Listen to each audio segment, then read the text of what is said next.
do by calling 1-877-932-9766. You can also Gmail me at 7, the numeral 7, Mr. Bobby, at gmail.com, and I will get that and put that on there. I'm looking for the other ways that you can get in contact with me. Facebook.com/Talktainment is another way, and you can also go to YouTube.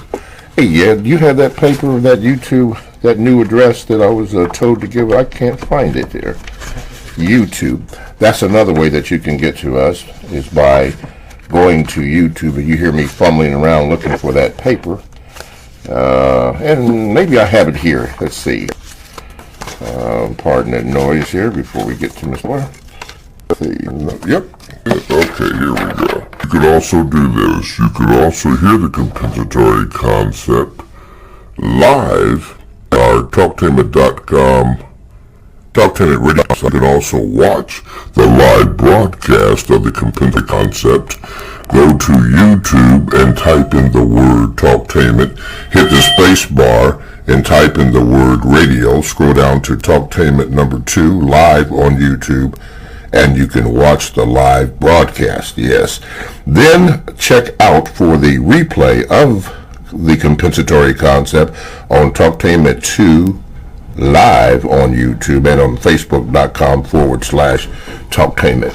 Those are the ways that you can get in contact with the show. Now, today's show is going to be a little bit different.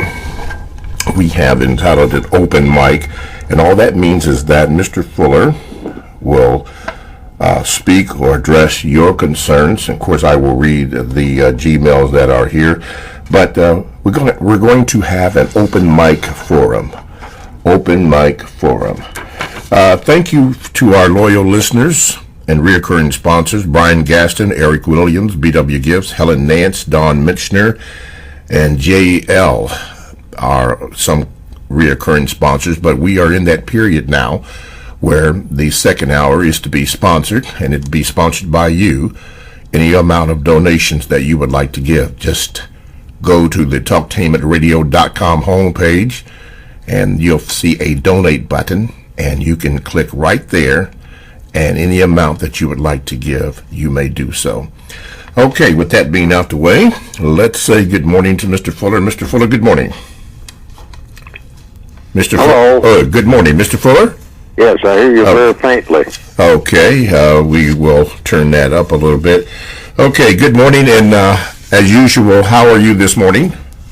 I'm still learning. You are still learning. Before we get started in the open mic forum, was there anything this particular, since we spoke last, that stood out to you or you would like to address here? Yes, I can't hear you. You're coming in very faint. Okay, I'll turn up the gain a little bit. Okay, now, your concerns that you may have, or you saw something that you'd like to speak to, go ahead, please. What's the question now? I still can't hear you. Okay. This week, or since we last spoke, was there anything that stood out to you that you would like to address or have something to say about that? Anything that I have to say since we last spoke? Yes. About the last subject that we talked about? Or anything else that may come to your mind or attention? Well, some people have been asking me what they can do to help me to do what I'm trying to do. A number of people have done that. I've received emails and phone calls, etc. And so, to try to be as concise and explicit as possible, I think I said that since people have asked me this, I try to keep it simple and straight to the point. And number one would be, if a person wants to help me to do what I'm trying to do, I'm trying to solve the race problem. So anything along that line. So I say number one would think, speak, and act to solve problems in the most constructive manner. And then by just doing that every day, I mean, you're not only helping me, you're helping to do what I'm trying to do, which is solve the race problem. That should be the objective. It's not a matter of focusing on helping Neely Fuller. It's a matter of what is it that Neely Fuller is supposed to be trying to do. He's trying to solve the greatest problem on the planet, which everybody on the planet should be trying to do. Why? Because it's the greatest problem on the planet. So the best way to go about doing that for everybody, white, non-white, male, female, old, young, whomever, is to think, speak, and act to solve problems, including the race problem, and to do so in the most constructive manner. And try to figure out ways to do that each and every day, each and every minute of each and every day, because that war is still going on. So that would be the number one. Number two, what I do is ask people, because I do have a book, I ask people, since they say they try to help me, ask people to study the book that I have written. Study the book, The Counter-Racist Code. That's it. If they want to help me directly, help Neely Fuller directly do what he's trying to do. But the number one thing is just try to solve everyday problems that you look at right around you every day. I mean, without consulting Neely Fuller on anything, except you can read his book to help you solve the problems. That's why I wrote the book. So you can go and get the book if you don't have it, and study it, and use the things that you can use to help solve problems in the most constructive manner. And then the next thing is ask other people to study the book. That's real important. That would go right to what I'm doing. If people want to help me, ask people to read and study what Neely Fuller has written, The Counter-Racist Code. Now, third thing, and this is kind of important too, don't copy or rewrite what Neely Fuller has written or distort what he has written, meaning myself. You don't have to rewrite a book that's already been written, because the book has been written. So why rewrite it? Or distort what has been written, because then that's causing a real problem. If you take Neely Fuller's book and then take parts of it and mix it up with something else so that you get, confusion, then you're really helping the white supremacists to keep doing what they're doing. Run the business of white supremacy, which shouldn't exist. No kind of racism, no kind of mistreatment of people based on color should have ever existed in the first place. But it's the dominant government on the planet here in 2018, even as we speak.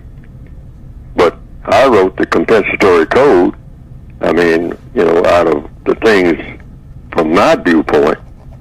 I wrote it from the viewpoint that I have, so everybody else is supposed to look at the race problem from the viewpoint that they have, and then write the book that they want to write, without copying what Neely Fuller's written, because why do that when Neely Fuller's written what he's written? So number 4 is, if a book is written, it should not only be completely different from what Neely Fuller has written, but should make Neely Fuller's writings completely obsolete. In other words, you can read Neely Fuller's book, but if you say that, Neely Fuller's book is inadequate, it's a lot of things he didn't cover, it's a lot of things he didn't do, and the way he went about doing it, is not the way that someone else looking at it would say that it's the best way. Then you come up with another way and saying something completely different from what he has said. So why say something that he's already said? Or you can just hand somebody the book that he's already written and be done with that. But if you have something different to do, then do it differently. Say something that's completely different. Say it in a completely different way. And make Neely Fuller's book obsolete, and Neely Fuller will get the book that's out there now and declare his own book as being obsolete. Because you always want the latest material that's really taking care of the problem. And so far, Neely Fuller's book hasn't taken care of the problem. It has not, nor has anybody else's book solved the problem of racism, white supremacy. Even though thousands of books have been written on the subject, everybody in 2018 now should say, I'm going to try to write something that's a blueprint for actually solving this problem once and for all.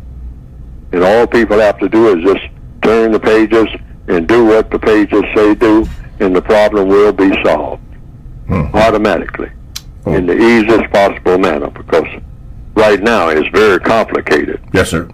For everybody. That's already been proven. Nobody has come up with a formula for solving the race problem. All right.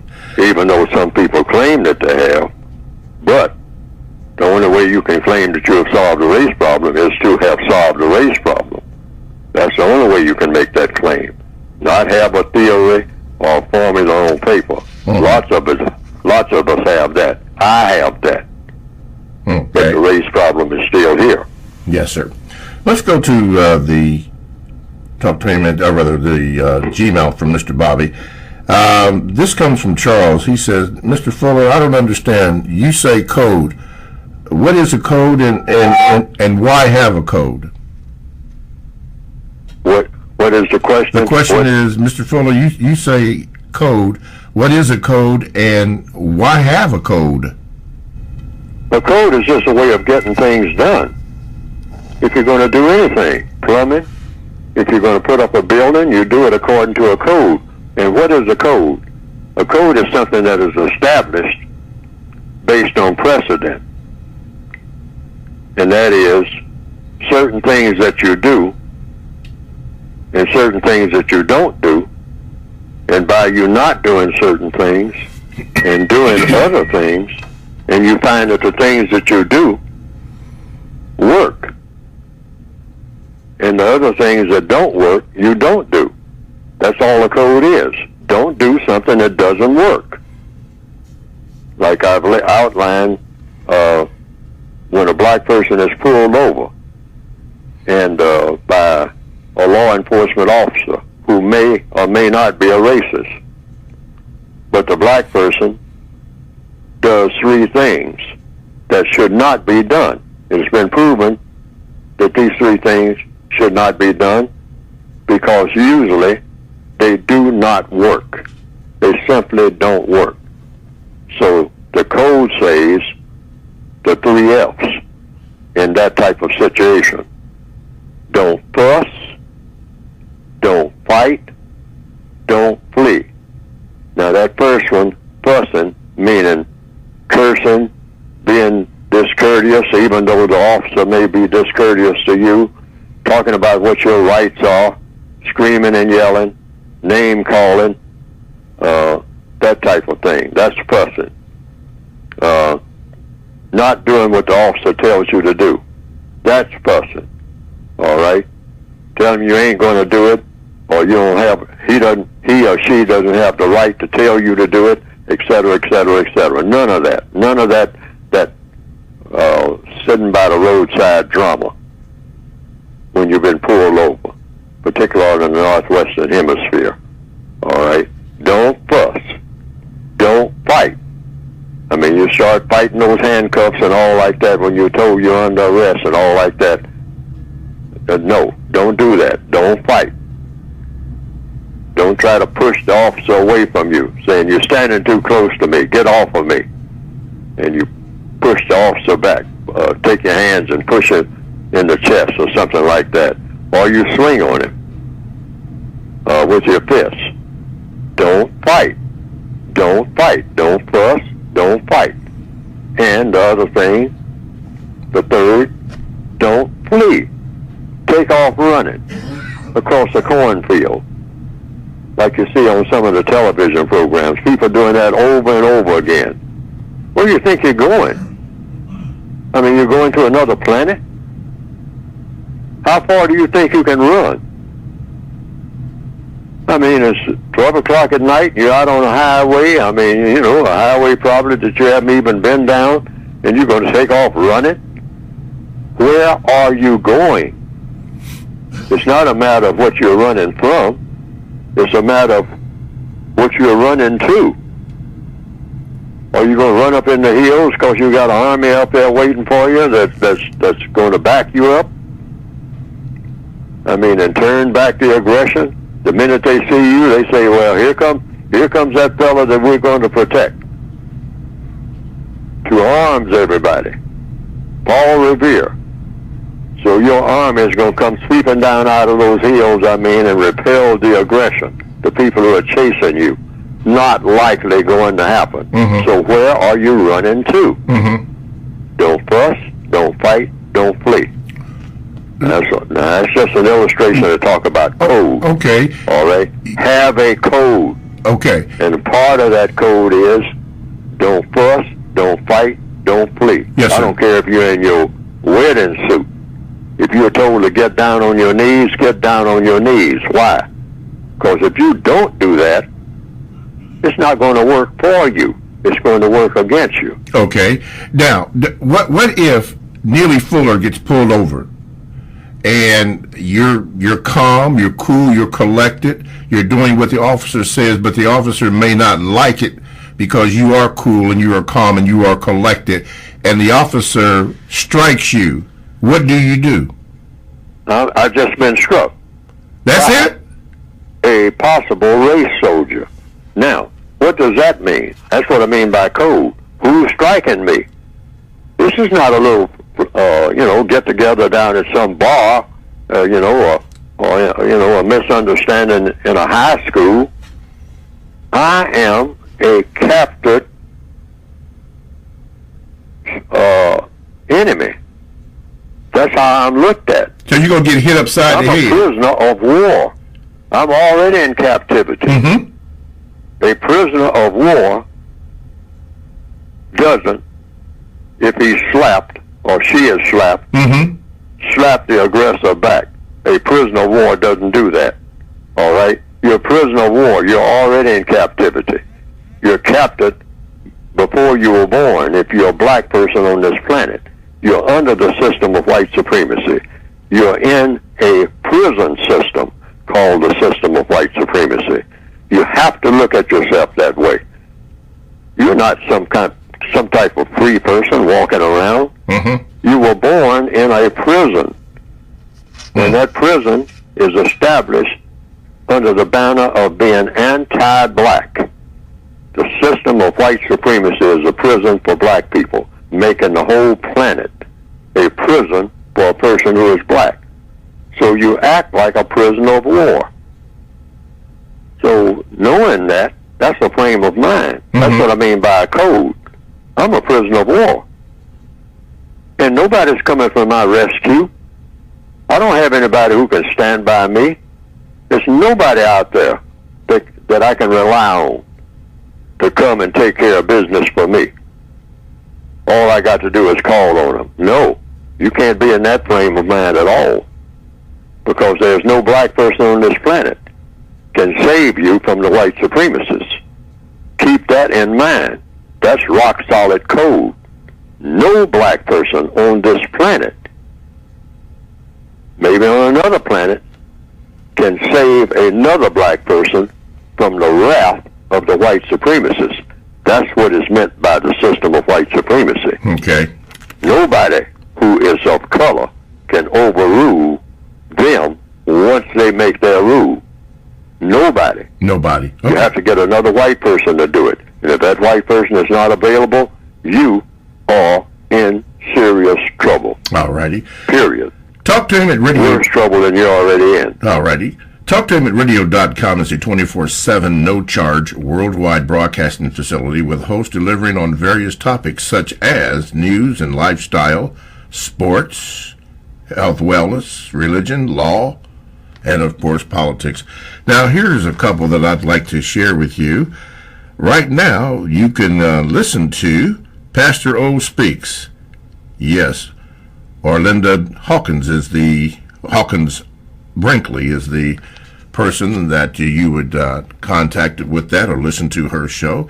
And also the new show, a new old show, and that is Talking Sports with Mr. Bobby. That's right, yours truly. which can be heard coming up on February the 20th from 6 to 7 p.m. Eastern Time here on TalkTainmentRadio.com. As a matter of fact, you can go to the TalkTainmentRadio.com app and click on programs for the scheduled times and information on the show and the host. TalkTainmentRadio.com, that's radio the way it should be heard. I am Mr. Bobby, the co-host of the Compensatory Concept with Mr. Neely Fuller. We are having open mic today, so any questions, Gmails, anything that you would like to say, you can call in by calling 1-877-932-9766. Or you can Gmail me at the numero 7, Mr. Bobby, BOBBY, at gmail.com. You can also hear the replay of this program by going to facebook.com/Talktainment. And also you can do this. You can hear the Compensatory Concept live, or you can watch it live, broadcast of the Compensatory Concept, and all you have to do is go to YouTube, then type in the word Talktainment, hit the space bar, and type in the word radio. Scroll down to Talktainment number 2 live on YouTube and watch the live broadcast. Then you can check out the replay of the Compensatory Concept on Talktainment 2 live on YouTube and Facebook.com/Talktainment. And while you're there, hit the like us and subscribe button. And when you do that, excuse me, especially by going to the TalkTainmentRadio.com homepage, there's a donate button there. Also, hit that so that the Compensatory Concept with Mr. Fuller and yours truly can go to the second hour. 1-877-932-9766 is the number that you can get in contact with the show. Here's another email. This comes from Dolly. She says this, Mr. Fuller: how is racism the dominant government in this world? What do you mean by that? Well, when it comes to a person of color, just look around to what happens everywhere that you go on the planet when it comes to a person of color, and ask, why is it that if you're in Venezuela, if you're in Brazil, except maybe for a few minutes in Mardi Gras time, if you are in Ethiopia, if you are a person of color in Ohio, in New York City, in Ontario, why is it that when white people look at you, they see something different than they see when they look at a white person? And that they act on that difference, and that difference is usually directly, indirectly, to your detriment.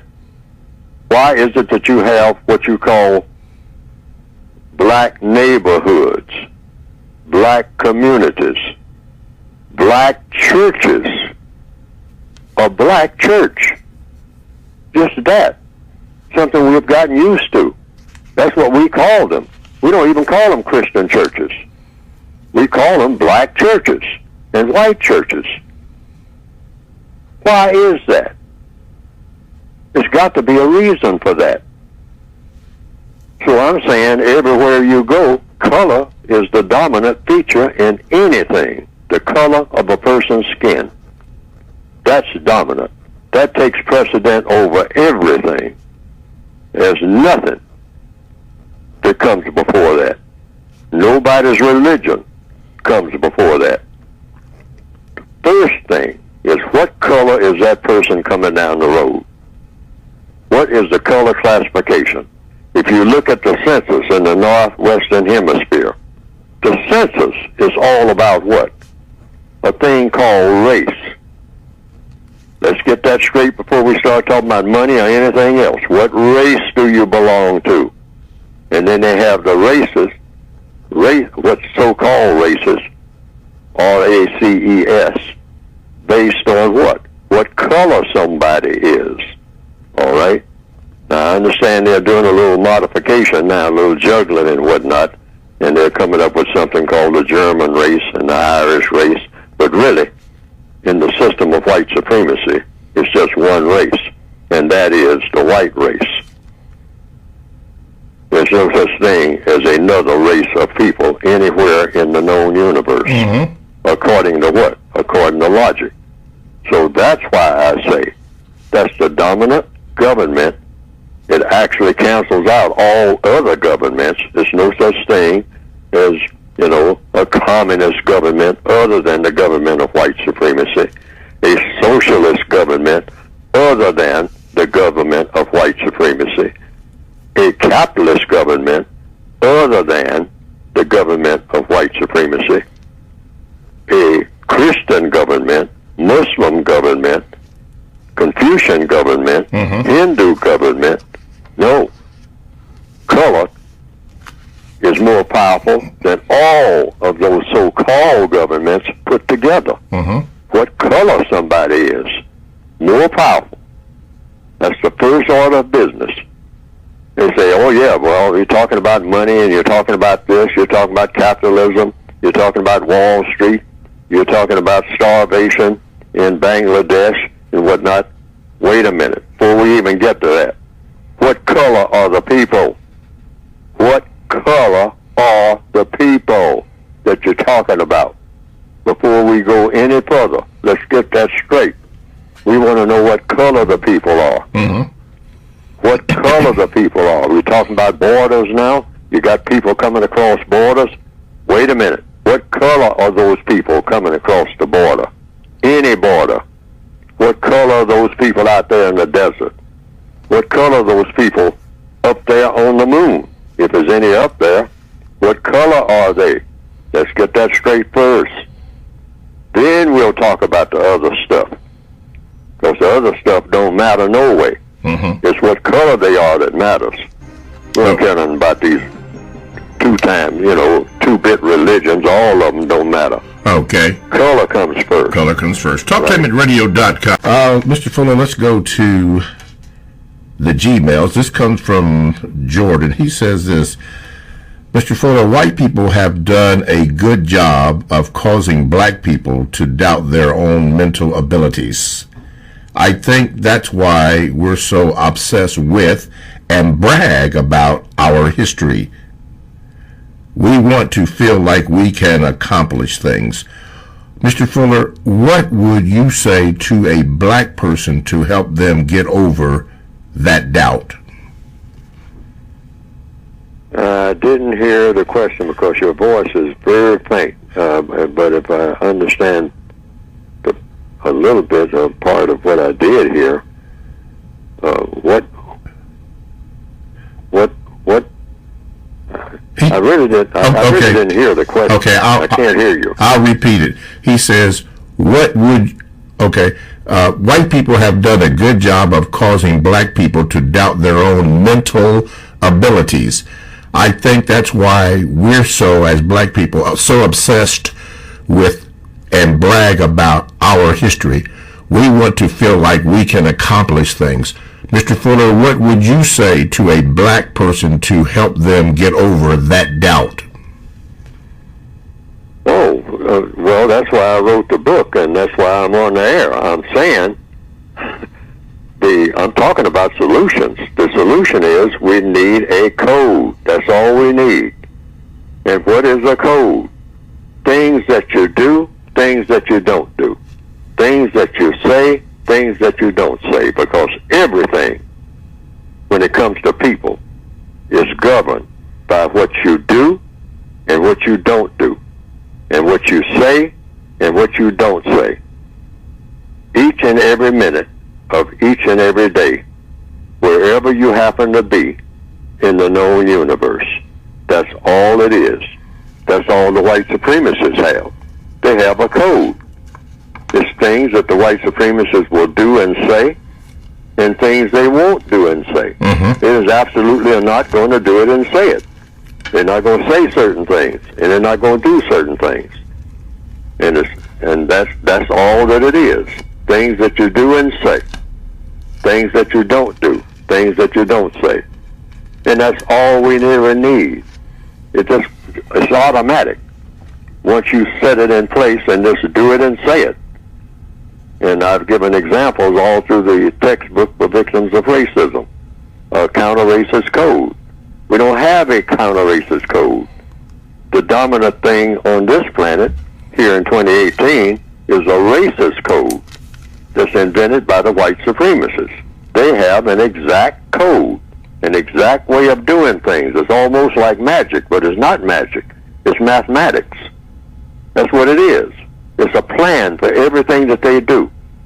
Whereas the victims of racism don't have a plan of any kind. We just get up in the morning and say, well, whatever. You know, whatever's coming down the road. I mean, you know, somehow things will work out.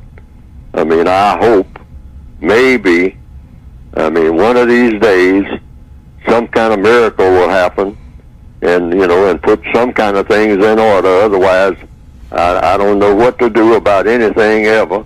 I don't know who to talk to or where to go. I got no idea about nothing. But that's not a correct condition. That was a condition that was manufactured by the white supremacists because they told black people that that's the way you better be under their system. Just completely addle-brained. Have no idea what you're going to do tomorrow or the next week. Just stand there, boy. Stand there, gal, until I tell you what to do. Just stand there and with your eyes bugged and looking around wondering, you know, Chicken Little, the sky's falling. All right? Until I, the great white father, the great white mother, come and tell you, you person of color, all right, go over here and do this according to my code. Go over there and do that. Don't do this, don't do that. Otherwise, I am going to hurt you. Do you understand that, Negro? Y'all's a boss. That's the way we are conditioned. We were conditioned that way before we were born because our people who came before us were conditioned that way. They were prisoners of war. There's nobody on the planet now who is of color who wasn't born under the system of white supremacy. And their grandparents were born under the system of white supremacy. There's no criteria in the past. Now, this is supposed to be Black History Month. We're supposed to be studying history. But you're not going to find anything written down anywhere that tells you exactly what to do about white supremacy, because the people who wrote all of those things down during that time, the people who existed during that time, were conquered by the white supremacists, which is why we're in the shape that we're in now. Got to keep that in mind. Mm-hmm. There's nothing in history, in black, so-called black history, to brag about. First thing you do is stop all the bragging, because there's nothing to brag about. If there was anything to brag about, we wouldn't be having black history, because there wouldn't be a necessity for it. Why? Because no matter how smart the people may have been 2,000 years ago, 10,000 years ago, 40,000 years ago, which we sometimes brag about how smart they were. They weren't smart. They were smart up to a point when they had their so-called great civilizations. And what was that point when they became not smart? Is when they encountered the white supremacists. Otherwise, the white supremacists could never have been supreme. Mm-hmm. See, the evidence shows that. That's not me giving an evaluation. Evidence and logic teaches you that. If my ancestors knew everything that they should have known, they never could have been conquered. they never could have their offspring, generation after generation, be in the shape that they're in now. Mm-hmm. So that means what happened? They were conquered by someone who was smarter than them. That's all. Wow. That we have to face that. Oh. Now, that's not anything to be embarrassed about. What's the embarrassment, there is something to be embarrassed about if you're going to be embarrassed. Where the embarrassment comes in is trying to walk around acting like that didn't happen and looking for something to brag about. Mm-hmm. That is absolute insanity. And it certainly is in the category of mass stupidity for black people to walk around bragging about anything as prisoners of war. Mm-hmm. Okay. Once you become a prisoner of war, you've got nothing to brag about. Period. I don't care how you got there, but you got nothing to brag about. Okay. TalkTainmentRadio.com. We go where you go. Download the TalkTainmentRadio.com app to your cell or to your tablet. That's radio the way it should be heard. My name is Mr. Bobby, and I am the co-host of the Compensatory Concept with Mr. Neely Fuller Jr., and if you would like to get in contact with the show, you may do so by calling 1-877-932-9766, or you can Gmail me at the numeral number 7, MrBobby@gmail.com. You can also go to Facebook /Talktainment and then Entertainment, and then you can access the show in its entirety. And also one more way you can do this. You can hear and watch the Compensatory Concept live by going to YouTube, then type in the word Talktainment, hit the space bar and type in the word radio, and scroll down to Talktainment number 2 live on YouTube and watch the live broadcast. Then check out for the replays of the Compensatory Concept on Talktainment 2 live on YouTube and Facebook.com/Talktainment. Hit the like and subscribe button, and you'll be right there. Mr. Fuller, it is at this time that we will have you discuss your book. Go ahead, Mr. Fuller. Mr. Fuller, this is the time where we have allotted for you to speak to your book, about your book. Yes, you can get the book by going to producejustice.com. That's producejustice.com. And the reason I named it that producejustice.com in order to get the book is because that's the purpose for getting the book. We're supposed to be in the process of getting rid of racism and putting something in its place. The logical thing to put in the place of racism is a thing called justice, which means guaranteeing that no person is mistreated and guaranteeing that the person that needs help the most gets the most constructive help. That's the whole reason for getting rid of racism. You don't want to get rid of racism and then replace it with something that's the same thing as racism, just mistreatment of people, just another form of mistreatment of people. We're trying to get rid of the entire system, all the systems of mistreatment of people, once and for all. And in order to have that, you have to have a thing called justice. And logically speaking, justice would mean guaranteeing that no person is mistreated and guaranteeing that the person that needs help the most gets the most constructive help. Mm-hmm. Now, the code book that I'm asking people to get by going to producejustice.com is the things that the victims of racism, the non-white people of the known universe, can do as individual people, as individual persons, without having to check with anybody, without having to go and see how many of your friends or relatives or whomever you get is on board with you to follow a counter-racist code. You just follow it yourself. And when people ask you what you're doing, you tell them that's what you're doing. You're trying to follow a counter-racist code as an individual. And somebody says, well, I would like to, does it work? Does it help you to solve problems? And if it does, you say so. If it doesn't, you shouldn't pay any attention to it anyway. All right? That's the way it works. It's entirely up to you. It's flexible.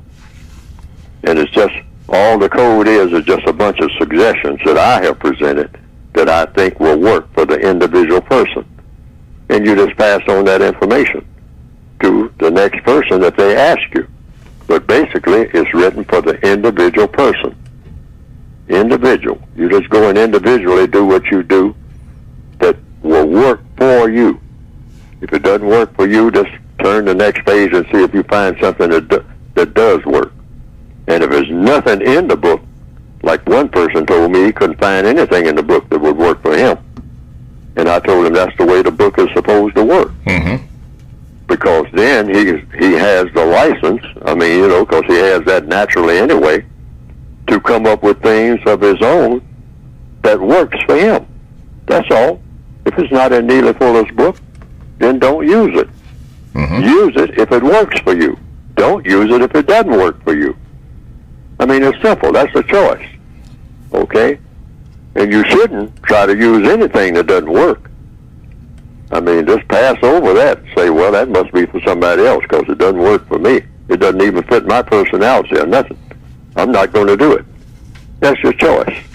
But the book is written that way. It's nothing but like a buffet. You just go down the line and you look, carrots, lettuce, peas, onions, steak, whatever it is, all right, chicken, all right, pick out what you want. Pick out something that's nutritious for you. And if you don't find anything on that buffet, then, hey, you just didn't find anything on that buffet. You walk out of the restaurant and go on down the street, find someplace else. That's all the book is. Just a book of suggestions about how to deal with racism as an individual person. You can get it by going to producejustice.com. Okay. That's producejustice.com. All right. What to do and what to say. That's what the book says. Okay. And what not to do and what not to say. All right. Under different circumstances. Okay, Gmails are stacking up. Today's program is called Open Mic, and Mr. Fuller speaks to your concerns or questions. Mr. Fuller, this comes from Glenda. She asked this. Dear Mr. Fuller, have you seen or heard about the unveiling of the presidential portraits? What do you think of the artist renderings of Barack and Michelle Obama for the Smithsonian Museum? Well, I have to answer according to the code. You're talking about a work of art? Well, Is that what they're talking about? Yes, sir. A painting? A painting, a portrait. Paintings. Mm-hmm. Yes, I've seen those paintings in the newspaper, and what I think about them is they are paintings that someone said should be painted. And the artist that painted it thought that that's what should be done. So, according to the code, my reaction is supposed to be just that. He did what he did. He painted the pictures, and he presented them to the people who, I guess he's seeking their agreement that the pictures should have been painted. Now, my opinion of the paintings, which come under what you call works of art, my opinion of the art is that, well, it is what it is. And each person that looks at it can take away from it whatever they think they should take away from it, because that's what I understand in a compensatory way and a codified way art to mean. Mm-hmm. Any kind of art, any kind of graffiti that a person puts on the side of a wall. Mm-hmm. I look at it and I ask a person who put it there, what is it supposed to do? What am I supposed to think when I see it? And the person says, well, you think what you want to think. A lot of artists will do that. Or they will say what they want the person to think. Mm-hmm. And I'll say, well, I'll look at it, and then what I'll think is that you put it there with that intention. And that's what I think. That you want people to look at it and make up their own mind what they think of it, and that you hope that they admire it. And I will say to people, that's why you put it there. And then I'll walk off. But that's all I got to say. Okay. See, in other words, I'm not going to criticize it. I'm not going to praise it. I'm not going to say anything except it is what it is. That's code. Okay, that's cool. There's a reason for having that type of code, too. Okay. Alrighty. Let's take this one. It says, 1-877-932-9766 is the telephone number you can get in contact with the show and ask Mr. Fuller your questions. Phone lines are now open. Okay. Fowler wrote this. Mr. Fuller, in the 9 areas of people activity, you failed to mention food. And being that most food seems to be contaminated, what or how do we address that? I didn't get the question. Okay. I can barely hear you. Okay, let me see here. Okay. All right, it says, this comes from Fala. Mr. Fuller, in the 9 areas of people activity, you failed to mention food. And being that most food seems to be contaminated, how do we deal, or how will you address that? The only thing I'll say about food in the entire book is eat correctly and only as necessary. Now, I limited what I had to say about food for this reason. The white supremacists, we are prisoners of war. When I say we, I mean people of color are prisoners of war in the system of white supremacy. That's the name of the prison. We can just go down the buffet, you might say, in a prison, say what we want, say what we don't want, which is what we do when we go to anywhere on the planet and look at food. I mean, we don't know what's in the food, because we don't even know what's in the water. Mm-hmm. You have to have water to grow food. We don't know what's in the water, because the white supremacists go around and determine what's going to be in the water that's going to help to grow the food that people of color eat. Mm-hmm. So, the code says you just do the best you can. Eat only as necessary and try to eat as nutritiously as you possibly can. All right? But only eat as necessary. In other words, your food intake shouldn't be any more than necessary. All right? And try to eat correctly. Now, that's what it says under economics, because that's what food comes under, economics. Mm-hmm. How you use your time and energy. Food is about energy. All right? So, you eat the best you can, but I didn't specify any foods because, for example, say if the word gets out that black people have decided they're going to eat a lot of broccoli. I mean, black people are really into broccoli. I mean, when you say black people, you think about broccoli. You no longer think about fried chicken. You think about broccoli, all right? And that's all over the world. Black people say, well, broccoli is nutritious. Broccoli will really help you. Well, the white supremacists will take a look at that and say what they don't know. I'm going to poison all the broccoli that they get, because they don't get nothing that I don't provide no way, one way or another. I'm running the prison. I decide what the prisoners are going to eat and what effect what they eat is going to have. So they'll just simply, genetically alter the broccoli, maybe, without even what you call using traditional poison. They'll just alter the broccoli that black people get.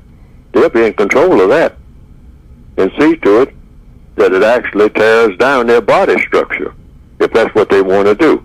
Or it will cause them to be addle-minded, put some type of drug into it. So when the nourishment, so-called nourishment from the broccoli goes to the person's brain, then the person won't be able to think as well as they could ordinarily had they not eaten the broccoli. Mm-hmm. So that is the reason that I didn't put any kind of specialty in there. Because it goes back to what's right there in the front of the book.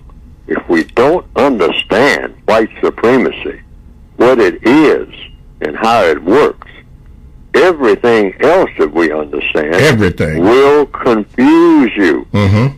And the main thing that that's supposed to mean is that they are in complete control.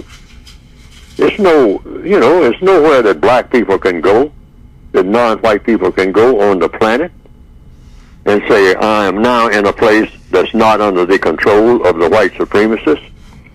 They are in control of every move that you make if you're a person of color. Every move in all of the areas of activity, 24/7. Economics, education, entertainment, labor, law, politics, religion, sex, and war. And you, if you are a person of color, you don't do anything that's not directly or indirectly approved of by them. And when you do something that's not approved of by them, you hear from them immediately. Mm-hmm. And they put you in your place immediately, and the record shows it. They put me in my place immediately. That's what white supremacy means. When you do anything that's really bad for their business, they'll let you do a whole lot of things. But they'll look at it and say, oh, we allow them to do that. Because, that's not really hurting business. I mean, in fact, it's helping business, but they don't know it. All right? Black people out here robbing each other and whatnot. I mean, that's helping our business. That's not helping them do nothing. All right? That's just making them worse than they already are. Okay? And even when a black person robs a white person, I mean, that helps us. Because now we got something to hold against them. And we'll hold it against all of them. I mean, we got this thing airtight. I don't care which way they go. We got it airtight. I mean, we don't make mistakes. They make mistakes every move they make. That's how we trained them. Wow. Okay. When you hear that music, you know what that means. TalkTainmentRadio.com, the world's greatest radio, and radio the way it should be heard. Thank you for listening. Stay tuned for the second hour of the compensatory concept with Mr. Neely Fuller, heard here on TalkTainmentRadio.com.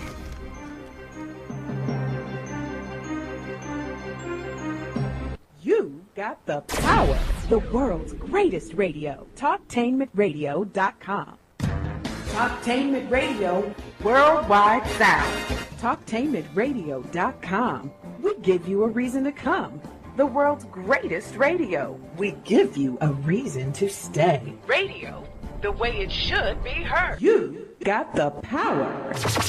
The views and opinions expressed are those of the host and guest and not necessarily those of TalkTainmentRadio.com, the management, the staff, or K&E World Network, LLC. Live call-in talk show. Dial 1-877-932-9766 and join the conversation here on TalkTainmentRadio.com. This is the compensatory concept with Mr. Neely Fuller, heard exclusively on TalkTainmentRadio.com, the world's greatest radio. Radio the way it should be heard. And now, Mr. Neely Fuller. If you do not understand white supremacy, which is racism, what it is and how it works, everything else that you understand will only confuse you. Only confuse you. Only confuse you. Okay, welcome to the second hour of the compensatory concept with Mr. Neely Fuller Jr. on TalkTainmentRadio.com. We go where you go, the world's greatest radio. You are in touch now with us, the compensatory concept. I'm your co-host, Mr. Bobby, and this is radio the way it should be heard.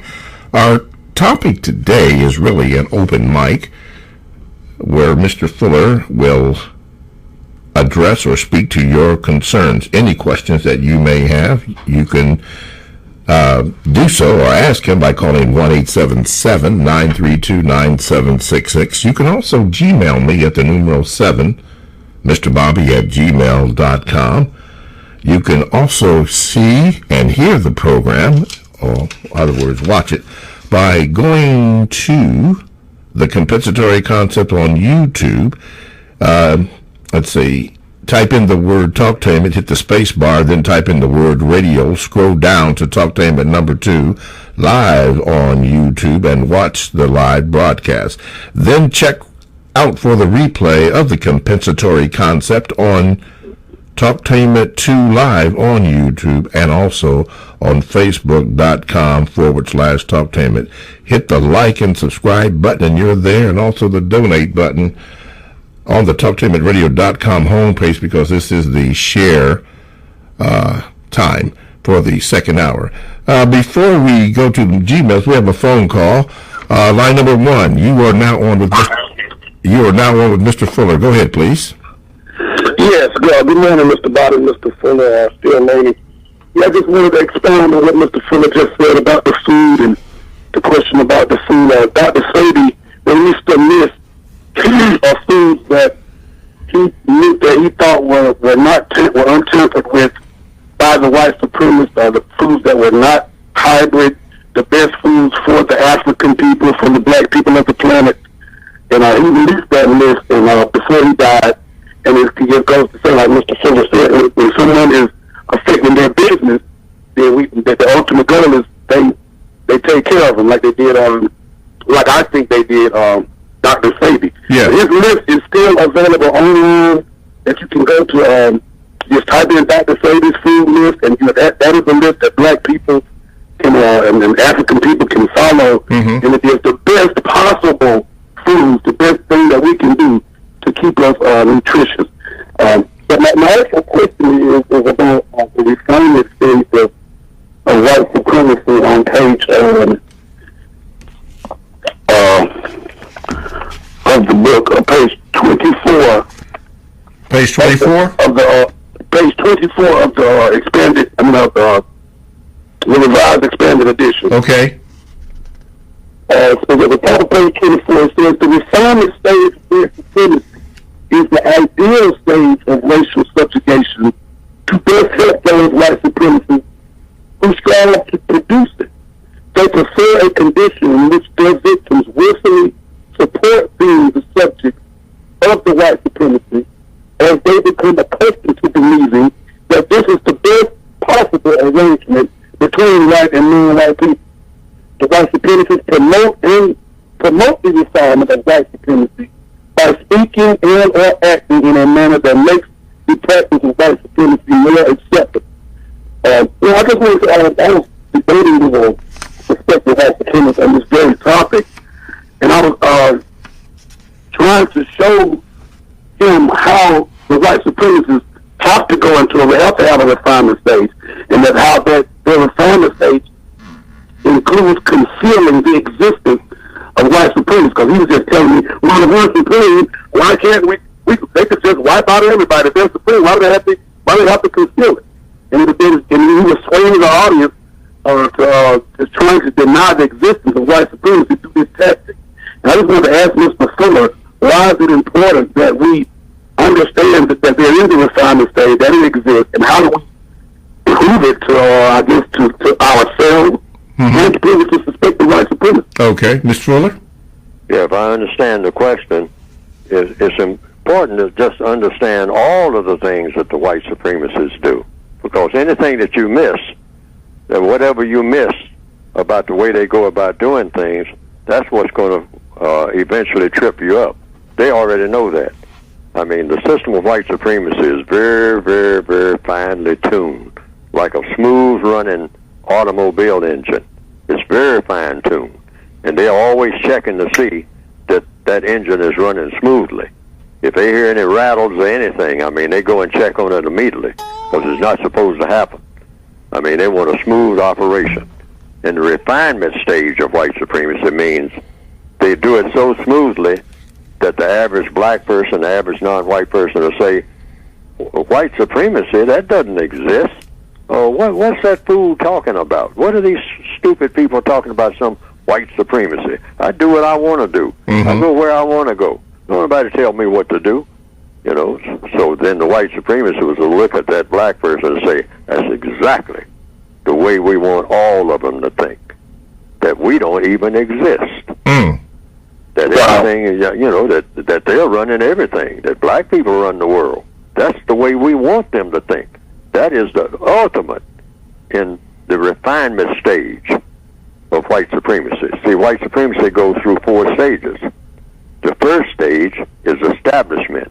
I don't know when it was established. Some people say 600 years ago. Some people say 400 years. Some people say, no, 2,000 years. Then there are other people, depending on what scholar you talk to, say, oh, no, 6,000 years. That's when they really got established, 6,000 years ago. All right? That's a long time. Now, I say I don't know, but I do know that they are in business now, the biggest business on earth. No business is bigger than that, the system of white supremacy. Okay. So I'm saying, I don't know when it's established, but it was established. Otherwise, we wouldn't be having this conversation. That's number one. And then the second stage is maintenance. Just like anything that you start, you want to maintain it. You want to go around, if you put together an aircraft or something like that, you come around and check. Or you put together an air conditioning system or a plumbing system, you come and check it every now and then, see if it's running smoothly. That's what you call maintenance. Okay.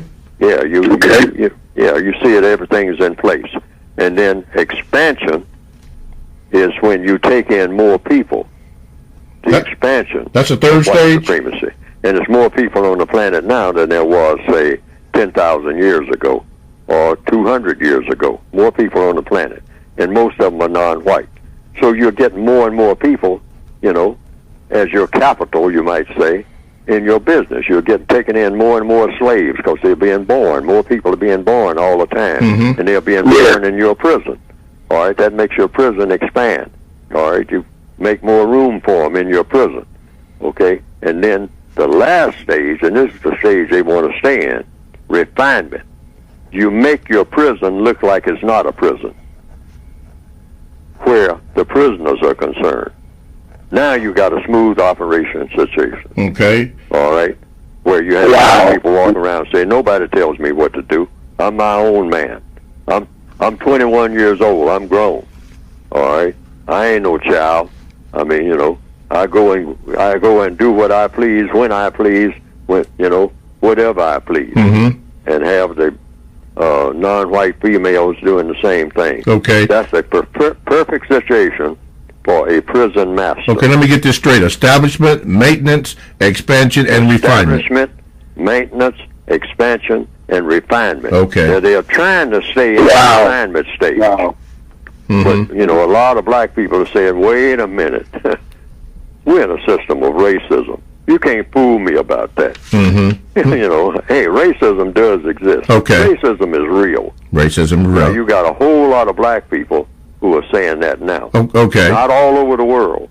Not near as many as should be. Nowhere near as many. Okay. But you have a substantial number. All now, right. that disturbs the white supremacist business. Because in the refinement stage, you're not supposed to be aware that there is such a thing as racism. Correct. All right, it's supposed to be so smooth. So they are arguing among themselves now. The white supremacists are. Okay. And see, I mean, I told you to keep this thing in the refinement stage. Now you got others that are saying, no, it's kind of getting out of hand. We got to start using the hammer and the fist. We got to start gunning them down like we did in the old days. We got to be right in their face 24 hours a day. Okay. They said, yeah, that'll work for a little while, but all that'll do is stir them up. You don't want to stir them up. You don't want to woke them up. Let these Negroes sleep on. Don't woke them up. Let them sleep on. All right, keep them asleep. Okay. Refinement stage. Refinement. That way you can lay down and go to sleep, and they'll be waiting on you hand and foot, thinking that they're serving each other, thinking that they're serving themselves. That's what you want, a smooth running machine. All right.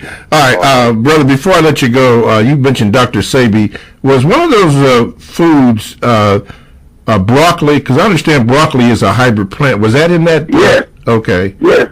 He has several videos on broccoli. Okay. That's something the white supremacists use that we think is healthy. It's one of the most terrible foods that you can eat. Okay. It's not on his list yet, but you can go on YouTube and type in Dr. Sabi and broccoli, Yeah. He has a video where he shows how poisonous it is, and peanuts, and all the other hybrid plants. Okay. All right. Thank you. y'all for y'all time. All right. Thank you so much, brother. Okay. Broccoli. Okay, let's go to the Gmails here. This comes from Anna. She says, Mr. Fuller, you were in the military. I believe you said you was in the Army or Air Force or both. Mr. Fuller, how did you deal with racism, which is white supremacy, in the military? Same way I dealt with it with not being in the military. It's all the same thing. You come under the system of white supremacy. I don't care what the flag says or what the Constitution says or anything like that. Mm-hmm. You just work within the system that you're in. You're born in it. There is a system of white supremacy, which is racism, which is designed to do what? Dominate and mistreat people of color. Anybody who is classified as black, brown, red, yellow, tan, beige, has a little bit of color in his or her skin, or somebody said that they did, even if a person looks white, but they say that, well, you got a great grandmother that had some color. All right. Oh, okay. Well, they're in the mistreatment category, right? Yep. Those are the people that you're supposed to mistreat because they got color in their skin. If they got color in their skin, they're supposed to be mistreated. Mm-hmm. I mean, something is out of order if they're not being mistreated now. You got to mistreat those people that's got color in their skin. Well, why is that? Because I said so. Is that the reason? Yeah. That's all it took. That's all it took. Wow. And it's a lot of benefits that go with it. See? It's a lot of benefits that go with that. Mistreating people based on color, having a whole category of people, black, brown, red, yellow, tan, beige, just have some color in their skin, and you can do anything you want to with that person, and nobody's supposed to say anything about it. Isn't that a wonderful proposition? Have somebody wait on you hand and foot, do whatever you say do, think the way you want them to think, on account of the color of their skin. Don't you think that that's a wonderful thing to have when you got millions of people like that right there at your beck and call? Ain't that wonderful? Yeah, well, but that sounds like that ain't right. Well, we're not talking about right and wrong now. We're talking about what's convenient. Oh, well, it is convenient. Well, then, that's all we need to think about. What's convenient? Mm-hmm. All right? I mean, that's natural. That's normal. People like to do what's convenient, and racism is convenient for any person classified as white. All right? End of story. Period. And so the average white person takes a look at that and say, well, what if we didn't have racism? Then that means you don't have a category of people that you can mistreat and get away with. Do anything you want to with. Use any kind of way you want to. Underpay them. Don't pay them at all. I mean, you're going to give that up? Give it up for what? What are you going to have if you give it up? Well, you got a point there. Yeah, I'll go with racism. So the average white person has every incentive to be a racist. I see. Okay. That's the bottom line that I want to, get to. Okay. Every white person, when given that kind of option, do you want the option of having people at your beck and call, people kissing your foot anytime you tell them to, and it ain't nothing they can do about it except kiss it? Isn't that a convenience? Well, you put it that way, it is. Now, you want to give it up and just have to everybody equal, which means you're going to have to work harder. You ain't got nobody to push around. When you get mad, you don't have nobody that you can go over across town and kick or shoot and whatnot. You just have to try to work it out. I mean, you don't have that convenience,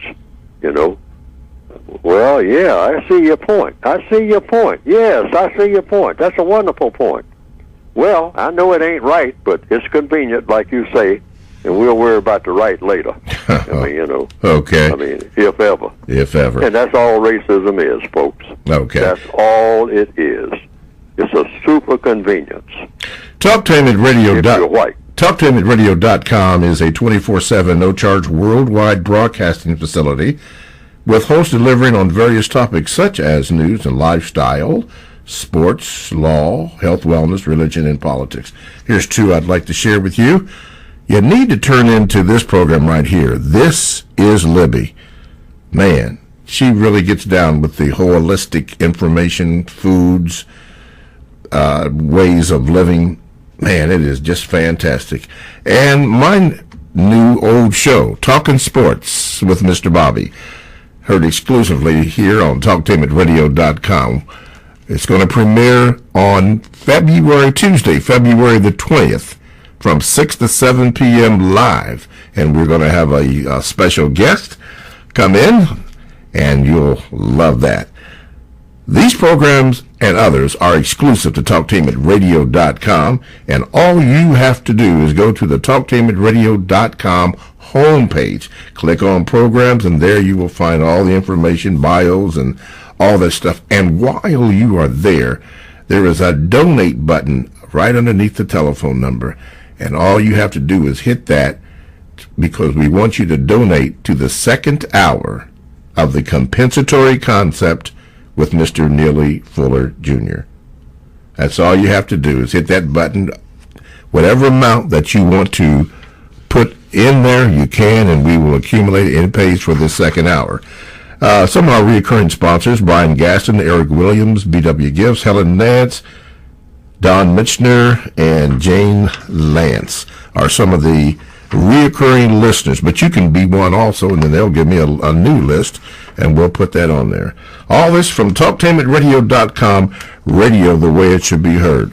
I am Mr. Bobby, the co-host of the Compensatory Concept with Mr. Neely Fuller, heard exclusively on TalkTameRadio.com. Get in contact with the show calling 1-877-932-9766. And you can get in contact with the show, and Mr. Fuller will answer your questions.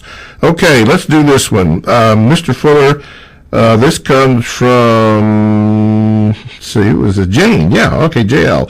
She says this, Mr. Fuller, Louis C.K., a white comedian, told a joke in which he said that it was good to be white in the past. It's good to be white in the present, but it won't be good to be white in the future, because white people as a whole will eventually have to pay for racism. Mr. Fuller, do you believe racists will have a karmic debt to pay in the afterlife? Now, I looked that up, karmic debt, before you answer, Mr. Fuller, and it is simply this: numerology based on the idea that each of us is a spiritual being or a soul which incarnates many times in order to further evolve toward higher states of awareness. The numbers that indicate karmic debt, and she gives the numbers here, and where they are found in your numerology chart, is just as important as their effects. Mr. Fuller, what do you think about that? Will white folks have to pay for their mistreatment of black folks? Well, by pay, it means what form does the pay take? See, and it's called, the title of my book is the United Independent Compensatory Code System Concept. That's the basic title. That's the main title. It has a couple of supplementary titles, Compensatory Counter-Racist Code, but the overall title is the United Independent Compensatory Code System Concept. That word compensatory means making up for what's missing, making up for the things that you did. I mean, the law of compensation is the law of the universe. If you plant corn, you're compensated for having planted the corn by getting corn.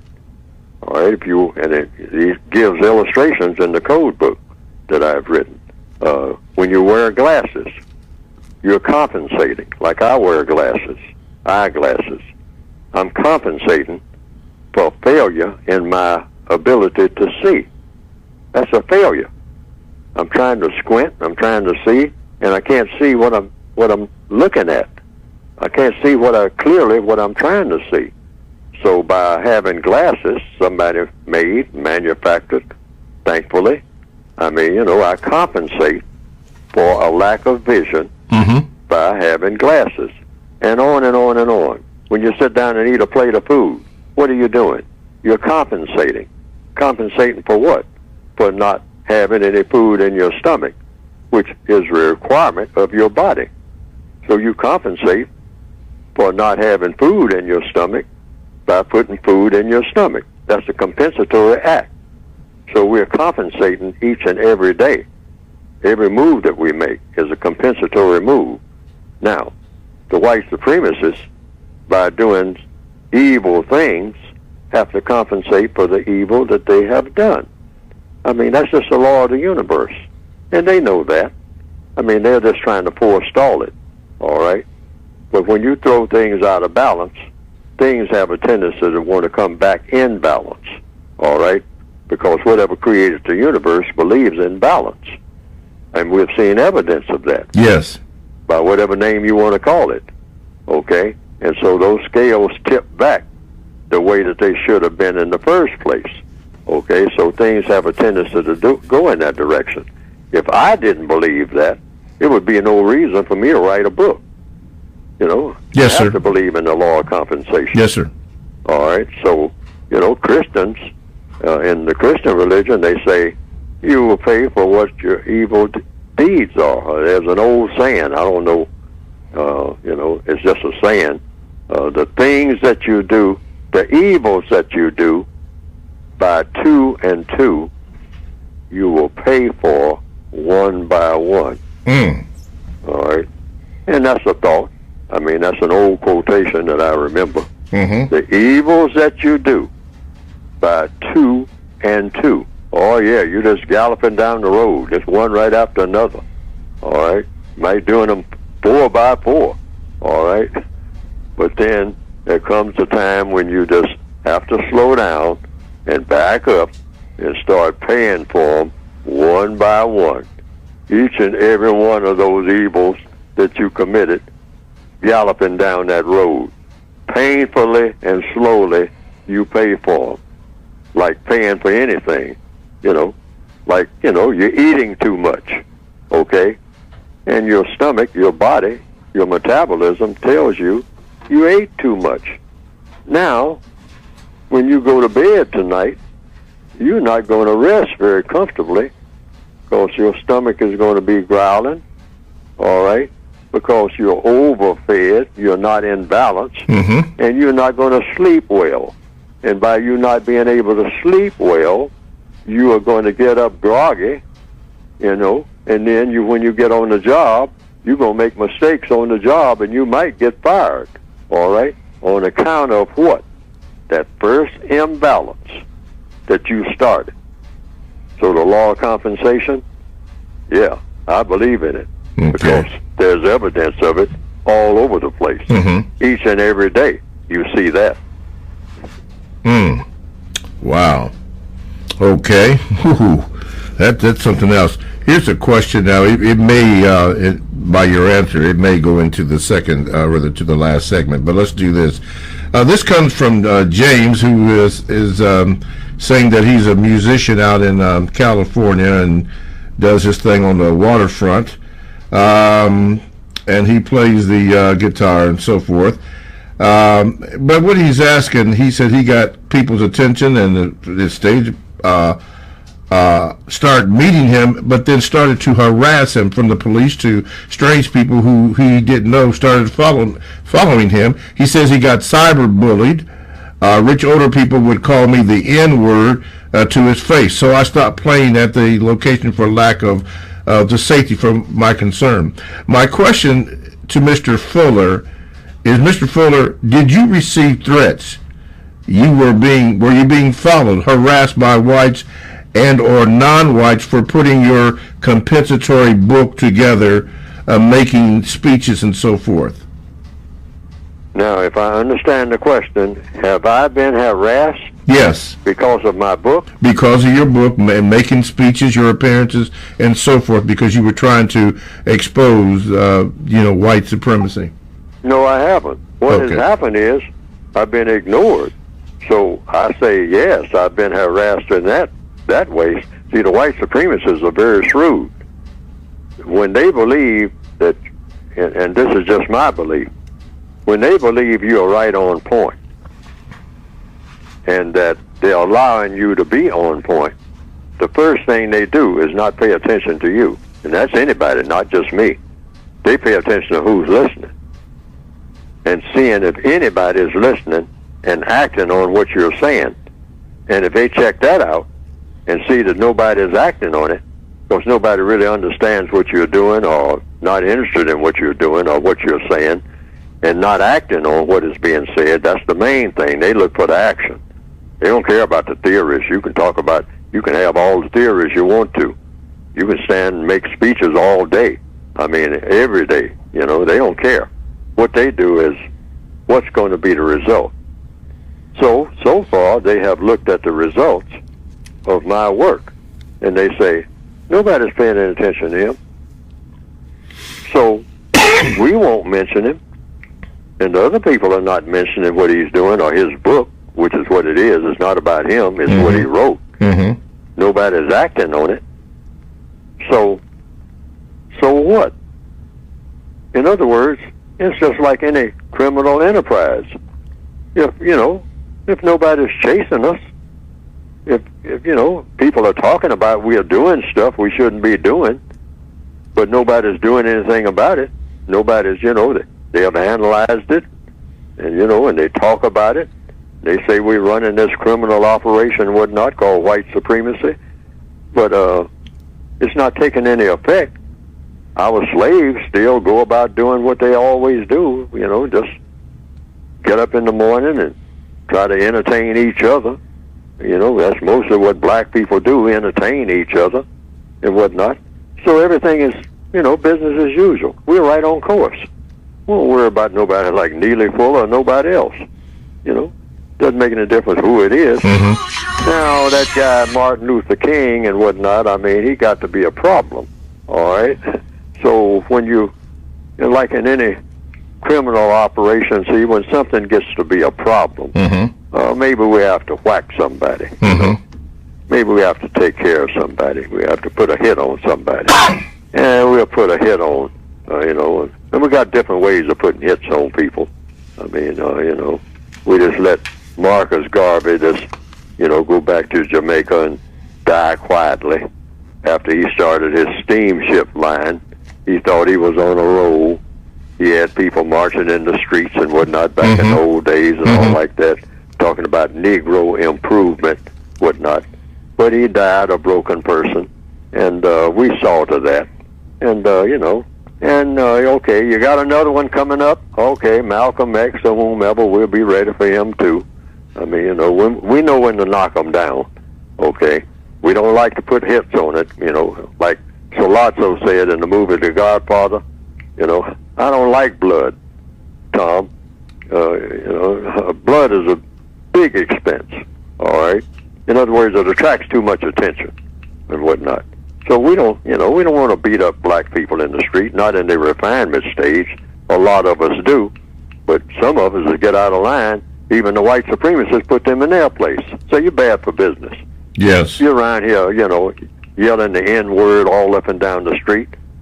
You don't want to do that. We're trying to be refined. We got a smooth operation here. We got these black people eating out of our hands. We got them doing all kinds of stupid stuff. That's what we want them to do.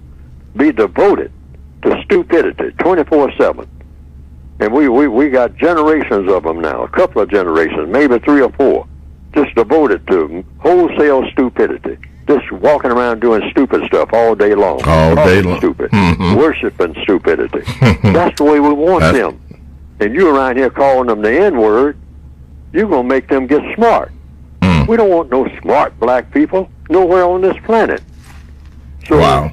Even though you're white, we're going to put a hit on you if you keep doing it. And they do that. And they do that. They kill each other. They think nothing of it if you're bad for business. Alrighty. And you're white. Okay. I mean, hey, don't run around here calling these people the N-word when I got them working for me for nothing. And then you're going to stir them up. If they notice that I'm using that kind of language about them, they might start noticing other things I'm doing to them. Okay. We got just calling them names. Right. We got to hold it there. We got to hold it there. Let's go to the phone line. Line number 1. You're on with Mr. Fuller. Go ahead with your question. Good morning, Mr. Gregory from Florida. I would like to ask Mr. Fuller, I don't know the amount of sales for his book that he has, but I personally believe his book should be on a New York Times bestseller, and I think that his concept should be out for the world so we can all contemplate and live by it. And my second question, other than like what he's been able to sell with his books, is the fact that how would he like to be remembered for Black history, for what he's done and what he's doing? Okay, Mr. Fuller? That last part, the actual question about Black history. How would you like to be remembered? Is that what it said? Is that what you said? Yeah, I have a good idea. Of the Black history of what? It's an organization? No, month. Hello? Yeah, go ahead. Black History Month. Oh, Black History Month. Yes. And the question is, how would I like to be a member? To be remembered. Be remembered? Yes, It's Black History Month. Yes, sir. Oh, well, it depends on how you want to look at history. When people ask me about history, I don't put it within a box called a month. And I don't put Black history in a box called Black history. I don't look at history that way at all. I look at history as what the code book says. And this is the way I say it. When people ask me, what is my history? I say my history is everything that ever happened before the beginning of time and since. And that is the truth. Every rock that ever turned over on the moon is my history. Now someone might say, well, Fuller, a rock turning over on the moon, how is that your history? Because it happened. You know, I exist.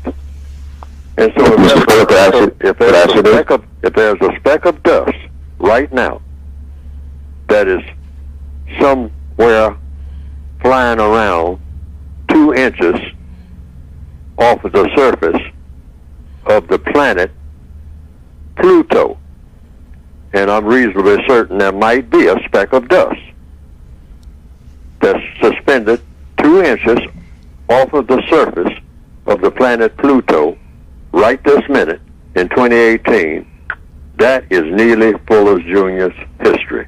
Why? It's because it's happening. That's why. During his existence. Anything that happened before my existence and anything that's happening during my existence, 1 minute ago, 1 second ago, 1 fraction of a fraction of a fraction of a second ago, is Neely Fuller's history. And anything that happened, no matter how many thousands of miles it may have been away from where Neely Fuller is, or trillions of miles, or quadrillions of miles, all on the other side of all of the black holes in outer space, that's all a part of Neely Fuller's history. Now, so that comes down to, what is history for? What is the study of history for? 2 words: solve problems. That's it. That's what the code is for. Solve problems. What problems? The ones that are right there in front of you at the minute that they're in front of you. That's all. That's it. That's all you need to know about history, is how to use what has happened in the past to solve a problem that you're looking at right now. Otherwise, there's no logical reason for knowing or studying or caring about any kind of history of any kind if it's not for the purpose of solving a problem that you're looking at right this minute. Now, that's the compensatory way of looking at things. Mm-hmm. That's the counter-racist way of looking at things. And if I'm correct, that's the logical way of looking at things. So this just going around digging up stuff in the ground. I mean, just to be digging it up and say, okay, well, my ancestor traveled through here 10 million years ago. Well, the response that I have to that is, so what? So what about who traveled anywhere 10 trillion years ago? So what? How many fish did somebody catch 20 million years ago? On what riverbank? I mean, what does that mean to me now? It means something to me if I can solve a problem with it now. If I can take that information and solve a problem that's coming up to me at 12 o'clock noon today. If I can take that and solve a problem, then that's history that I need to know. What was your second question, I sir? don't need to know that. I don't need I to just know don't understand why. So- I don't understand why his book is not the number one seller. It should be something that's talked about in barbershops and just all over. I don't think that what we should do constructively as people is get this book out there. I just think it's just. Well, that's one thing It's mesmerizing. that people do. Your thoughts are deep and mesmerizing, and I think you break down the past, the present, and the future in a way that makes us look at life just in a way differently. Okay. All right. Ms. Fuller? Yes. Thank you. Yes, look at everything the way that it really is. That's what the code is supposed to do. Not look at it like the way we've been told and all like that. Right. And like since we're talking about black history, we talk about also ancestors. And I say, when we start talking about what your ancestors invented and all like that, I don't pay any attention to any of that. I'm being straight up about that. Because I say my ancestor invented breathing. End of story. I mean, then, hey, I'm out of here. Once I say that at a seminar, that's it. My ancestor, if you start talking about what my ancestors invented, my ancestor, or my ancestor, or tors, if it's plural, invented a thing called breathing. Now, how do I know that that's true? Because I'm breathing. So my ancestor had to invent breathing in order for me to breathe. And they say, well, what you're talking about, Phil, is, how do you say your ancestor invented breathing? Because I'm breathing. And you can't find an ancestor that invented anything better than breathing. All right? In my opinion. If you say your ancestor invented breathing, you don't need to say nothing else. I mean, you can go into another subject. That takes care of the ancestors' inventions. I don't have to go and dig nowhere to find out what my ancestor invented. My ancestor invented breathing. That's in the code book. And that's what I say. So that wraps up a whole thing about spending 15 weeks talking about what my ancestor invented. My ancestor invented breathing. And you don't find anything better than breathing. I don't think. Okay. Since we are on the topic or subject of your book, this is the time that we designate in this hour for you to discuss your book. So take it away, Mr. Fuller.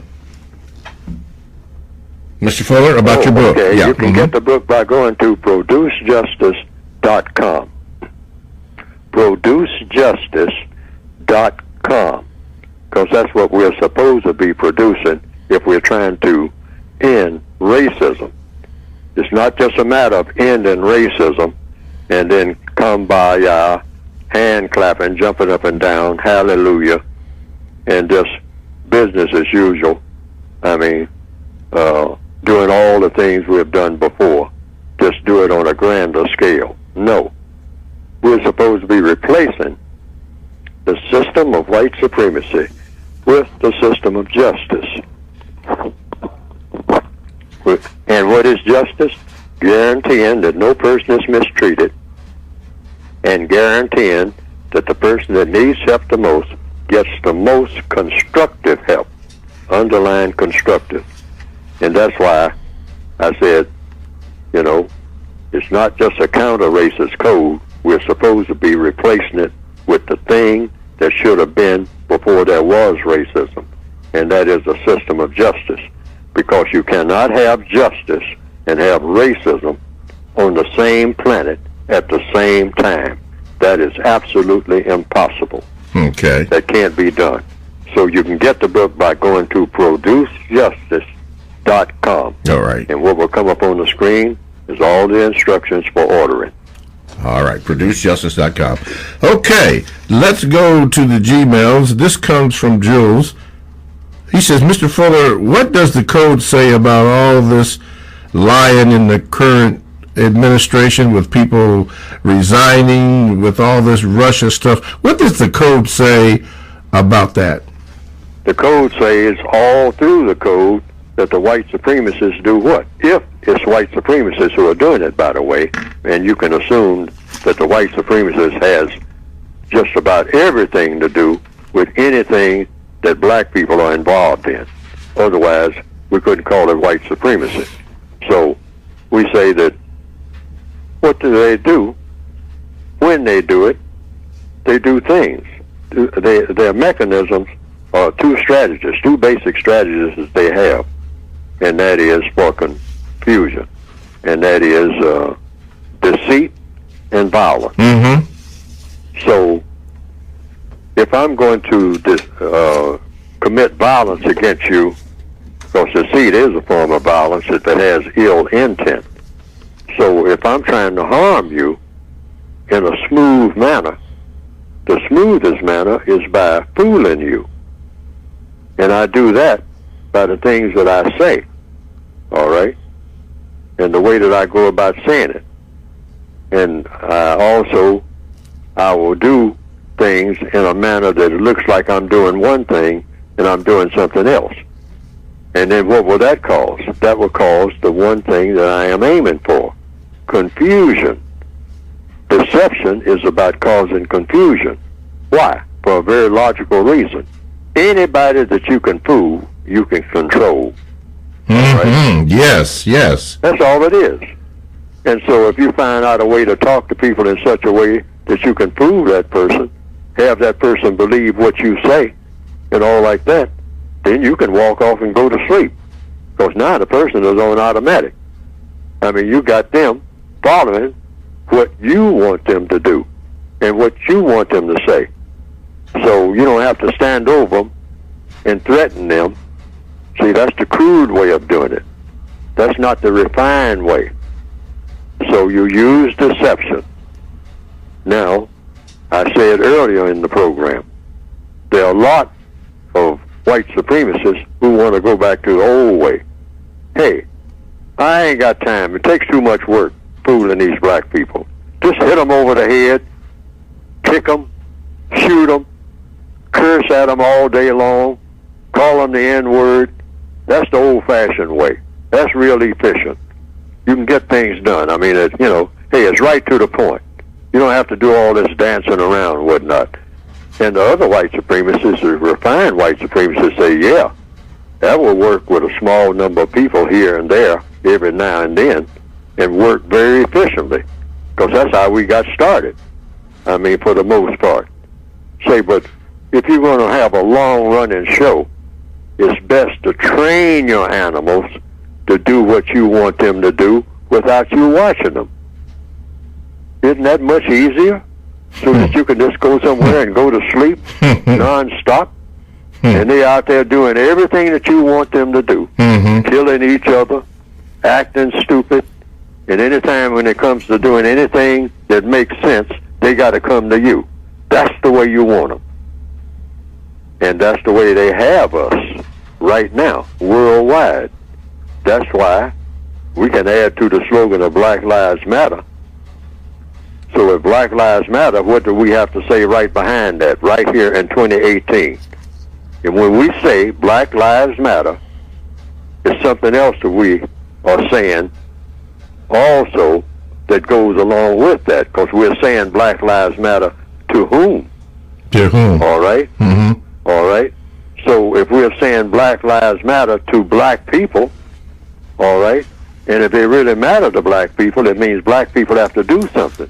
Yes, sir. And what is it we have to do right now in order to make it valid that Black Lives Matter? First thing we have to do is say, ask a question. Which way did the white people go? Whether we believe that or not, that's true. Black Lives Matter. Which way did the white people go? Why? Because if you're going to do anything for black people in the system of white supremacy, you've got to go and talk to some white people. So you got to find out which way they went, which is what black people are doing right now all over what we call our motherland, North Africa, Libya, Morocco, Ethiopia. Yes, sir. Anybody up and around that Mediterranean Sea Algiers. Yeah. who is black is trying to do what? Which way did the white people go? I got to get out of here. I got to get out of here. This is the so-called motherland, but I got to run away from mother and get out of here and find out which way those white people went so that I can do what? So that I could get some food, so I can get some shelter, so I can get some medical care, and so I can get one of those main things that I definitely need, education. I don't know how to do nothing to save myself. I got to find some white people to tell me how I can help myself. Otherwise, I am helpless because I am a baby on this planet. And the only grown folks on this planet are people who are classified as white. Ooh, all right? Ooh, Mr. Fuller, watch out. This is 2018, and truth be told, that is the shape that we are all in, truth be told. Truth? Ooh. Now, anybody who says that what I just said is not true, prove it.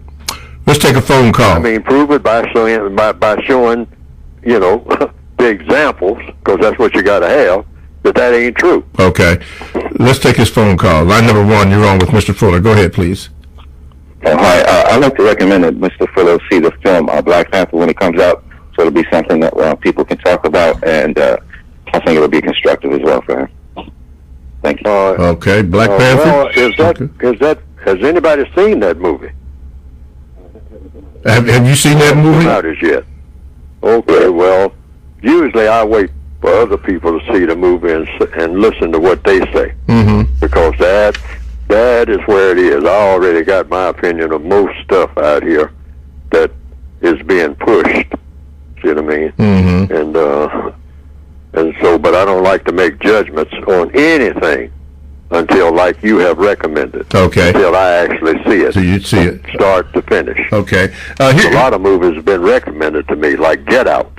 I haven't seen it, so I don't make any comments on it because I haven't seen it. Okay. Here's a question about your list of films. You mentioned a few programs back that you were compiling a list, or what? Yes, I'm in the position.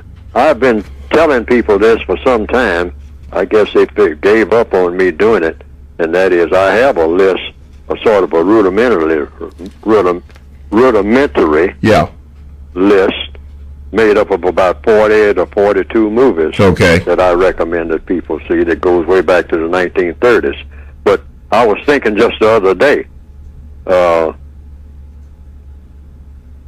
movies that I would recommend that people see in this sequence right now.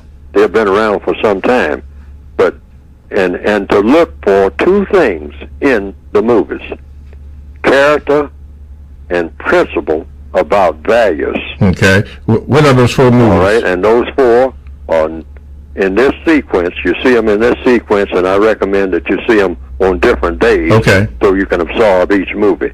Nothing But a Man, and look for things about character and principle. Okay, number 2. All right, number 2, A Raisin in the Sun, a movie, and that's the original. Okay. The one with Sidney Poitier. Okay, number 3. All right, number 3, The Hustler with Paul Newman. Okay, and all right, and number 4. Study Every Scene, and number 4, An Officer and a Gentleman. All righty, let's take this phone call. What line? 3. Okay, line number 1. Okay, number 1. Quickly, you're on with Mr. Fuller. Go ahead, please. Hey, how you doing, Mr. Bobby, Mr. Fuller? How y'all doing? It's Brother Muko from Baltimore. Yes, Brother Muko. I just had a quick question for Mr. Fuller. Mr. Fuller, have you ever heard of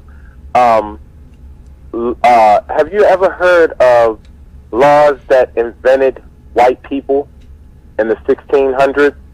Are you aware of that or heard of that in any kind of way? That what was invented? Laws.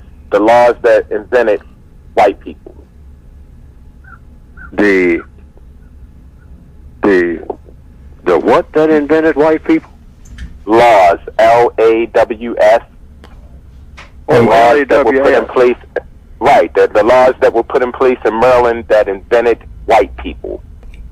Well, I've The never heard of category anything. You know, I've heard some stories about how white people evolved.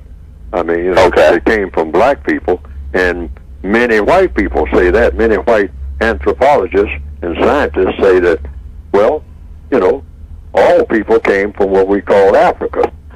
And they do, and they don't say it outright, but they hint that the first person on the planet, presumably as far as what they can find so far, was a black person. All right?